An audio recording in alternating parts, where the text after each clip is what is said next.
Bonjour à tous. Serge Papin est à Lons-le-Saunier. Le ministre des PME, du Commerce et du Pouvoir d'achat est arrivé en fin de matinée dans la commune jurassienne pour signer la première charte ville commerçante, un dispositif présenté à l'automne dernier qui vise à soutenir la redynamisation de l'offre commerciale dans les centres-villes.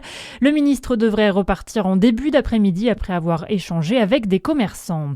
Près d'une semaine après les dégustations, les œnologues de France ont dévoilé le palmarès de la 22e édition des Vinalies internationales, 3000 échantillons venus de 40 pays différents et la région Bourgogne bien distinguée cette année.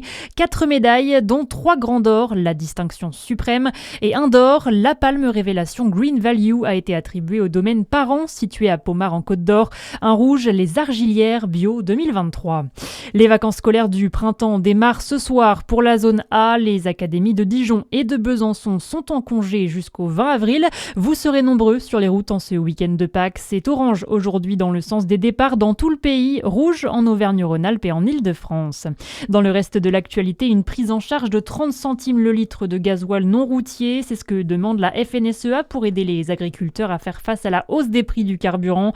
Le GNR, qui coûtait environ 75 centimes le litre en janvier, s'élève désormais à plus d'1,30 €, une augmentation insoutenable selon Alain Dupont, président de l'arrondissement de Valenciennes de la FDSEA 59. Moi, personnellement, je consomme 20 000 litres par an. Ça va faire quand même une belle ardoise à éponger. C'est pas le moment parce que tous nos cours sont à la baisse. On est presque à ras des pâquerettes. Si on nous augmente nos charges, ça va pas le faire. Et on entend beaucoup de gens qui parlent bon, pour cette année, il est trop tard, c'est parti. Mais si ça continue, l'année prochaine, il y a des terres qui ne vont pas être cultivées, quoi. Plus cher de cultiver que de laisser en jachère. Plus on a des terres avec des potentiels de rendement moyens à faibles, plus la question elle se pose. Et les agriculteurs qui s'inquiètent aussi de l'explosion du prix de l'engrais lié au prix du gaz.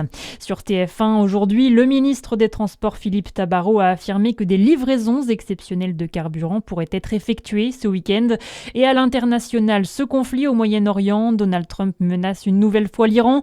Le président des États-Unis promet de nouvelles destructions d'infrastructures civiles dans le pays. Il a notamment évoqué les ponts ou encore les centrales électriques. Un peu avant, le milliardaire a salué la destruction d'un pont près de Téhéran. 8 civils ont été tués selon les médias sur place.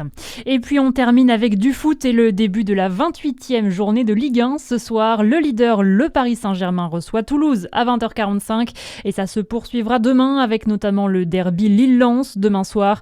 Lyon jouera à Angers dimanche et pour refermer cette 28e journée, c'est Monaco qui accueillera Marseille dimanche soir. Voilà pour les infos près de chez vous. À suivre votre météo sur Fréquence Plus.